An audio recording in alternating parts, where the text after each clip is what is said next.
শিবানী বিশ্বাস আমার পরম পূজনীয় মাসিমা। 2025 সালের 3রা আগস্ট তিনি পরলোক গমন করেন। মাসিমার জন্ম হয় 1951 সালের 10 ডিসেম্বর, আর 26 ডিসেম্বর 2025 খ্রিস্টাব্দে মাসিমার জ্ঞাতিভোজ অনুষ্ঠান হল সাতক্ষীরা জেলা সদরের অন্তর্গত কাটিয়া দাসপাড়াতে তার নিজ ভবনে। দূর দূরান্ত থেকে উপস্থিত হয়েছিলেন মাসিমার অনেক আত্মীয় স্বজন। অন্যান্যদের সাথে আমিও সেদিন সেখানে উপস্থিত ছিলাম। মাসিমা ছিলেন অত্যন্ত শান্ত, মার্জিত ও সহানুভূতিশীল স্বভাবের এক নারী। পারিবারিক বন্ধনে তিনি ছিলেন দৃঢ় এক স্তম্ভ, যার উপস্থিতি পরিবারকে আগলে রাখত নীরব অথচ দৃঢ় মমতায়। আত্মীয় স্বজনের সুখ দুঃখে তিনি ছিলেন নির্ভরতার ঠিকানা। ছোট বড় সবার প্রতি তার আন্তরিকতা ও যত্নশীল মনোভাব আজও স্মৃতিতে ভাস্বর। তার জীবনচর্চায় সততা, পরিশ্রম ও মানবিক মূল্যবোধের প্রতিফলন স্পষ্ট ছিল। দৈনন্দিন জীবনে তিনি ছিলেন সহজ সরল, কিন্তু দায়িত্ববোধে আপোষহীন। নীরবে অন্যের পাশে দাঁড়ানো, কাউকে কষ্টে দেখলে সাধ্যমতো সাহায্যের হাত বাড়িয়ে দেওয়া, এই গুণগুলোই তাকে আলাদা করে চিনিয়ে দিয়েছে।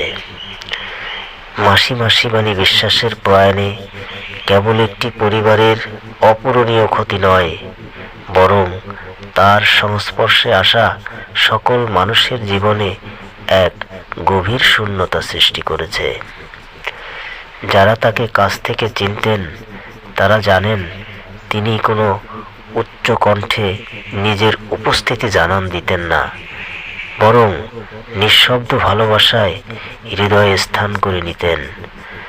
তার স্মৃতি আজ পরিবারের শক্তি, তার শেখানো মূল্যবোধই আগামী দিনের পথ চলার পাথেয়। শোকাহত পরিবার তার আত্মার শান্তি কামনা করছে এবং সকলের কাছে তার জন্য প্রার্থনা চেয়েছে। মাসিমা আজ আমাদের মাঝে নেই, কিন্তু তার স্নেহ, মানসিকতা ও স্মৃতিগুলো চিরকাল বেঁচে থাকবে ভালোবাসার আলো হয়ে। মেসোমশাই শ্রী প্রভাষচন্দ্র বিশ্বাস পেশায় ছিলেন একজন শিক্ষক। দীর্ঘ কর্মজীবনের পর তিনি এখন অবসর জীবনযাপন করছেন। চাকরি সূত্রে তিনি পর্যায়ক্রমে প্রথমে চট্টগ্রাম জেলা স্কুল, ময়মনসিংহ জেলা স্কুল, খুলনা জেলা স্কুল এবং সবশেষে সাতক্ষীরা জেলা স্কুলে শিক্ষকতা করেছেন। সাতক্ষীরা জেলা স্কুলে তিনি সহকারী প্রধান শিক্ষক ও পরে ভারপ্রাপ্ত প্রধান শিক্ষক হিসাবে সুনামের সাথে দায়িত্ব পালন করেন। মেসোমশাই বর্তমানে অনেকটা অসুস্থ আছেন, একেবারেই হাঁটাচলা করতে পারেন না। মাসিমার মৃত্যুর পর তিনি অনেকটা একাকিত্ব বোধ করছেন হয়তো। সব সময় সকল কাজে মাসিমা মেসোমশাইকে সাহায্য করতেন। মাসিমার দুই পুত্র যথাক্রমে ধীমানচন্দ্র বিশ্বাস ও সুপ্রকাশ বিশ্বাস এবং দুই কন্যা যথাক্রমে শিউলি বিশ্বাস ও শেলি বিশ্বাস। এছাড়া রয়েছে অসংখ্য নাতি নাতনি ও গুণগ্রাহী। পরিশেষে ঈশ্বরের নিকট আমার প্রার্থনা রইল মাসিমার আত্মার যেন সদ্গতি হয় এবং মেসোমশাই যেন সুস্থ হয়ে আগের মতন স্বাভাবিক জীবনযাপন করতে পারেন। ভিডিওর শেষ প্রান্তে যার কথা না বললে নয়, তিনি হলেন মাসিমার জ্যেষ্ঠ পুত্র, আমার বড় ভাই শ্রী ধীমানচন্দ্র বিশ্বাস। এত বড় একটা কর্মযোগ্য যিনি একাই সামাল দিয়েছেন। অতিথিদের নিমন্ত্রণ করা, জ্ঞেতিভোজের জন্য সকল সামগ্রী ক্রয়, প্যান্ডেল নির্মাণ সহ সকল কাজই তিনি প্রায় একাই সম্পন্ন করেছেন। তার নিকট আত্মীয় স্বজনের কারোরই কোনো সহযোগিতা পাননি এ সময়, বিধায় তার অন্তরে কিছুটা ক্ষোভ বা অভিযোগ থাকাটা স্বাভাবিক ব্যাপার। তবে আয়োজনটা গ্রামের দিকে হলে হয়তো এতটা কষ্ট হতো না তার জন্য। মাসিমার মতোই ধীমান দাদার আন্তরিকতা ও উদারতার নিদর্শন তো আমি বারে বার পেয়েছি, অন্যান্যরাও যে পেয়েছেন তাতে কোনো সন্দেহ নেই।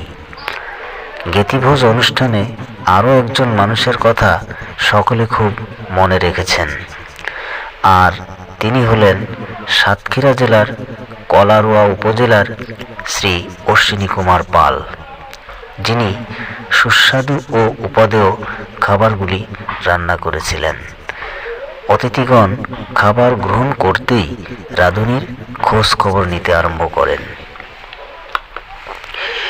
বিনা পিসি, অশোক ও গীতা দিদি শুক্তনি খেয়েই রাঁধুনির প্রশংসা করতে আরম্ভ করেন।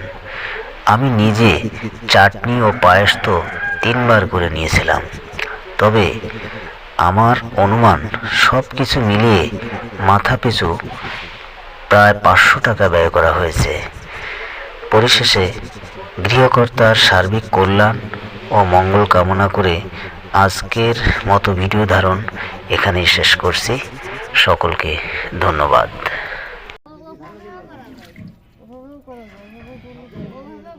যেটা হয়ে যাবে সেটা তো হবে, সেটা চামচ লাগবে না। একদম টাক জন্ম। আমার এই দিদির আবার 2টো বাচ্চাই যে তা মনে হয় শতকরা ওইরকম বাচ্চা মনে করি ছুটি পাবে। আপনার বাধ্য বয়স না সে আমার গুণা 30,000 মানে জন্মের তো ওরকম মানে চুলগুলো ঠিকঠাক থাকে যেরকম না। আর একটা যেটা গেছে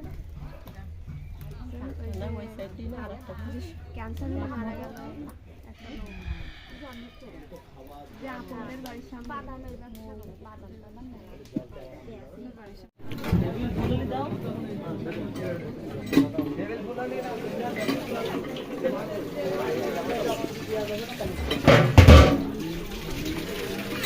অশোক ফেরো।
হ্যাঁ, বাসা পাশে।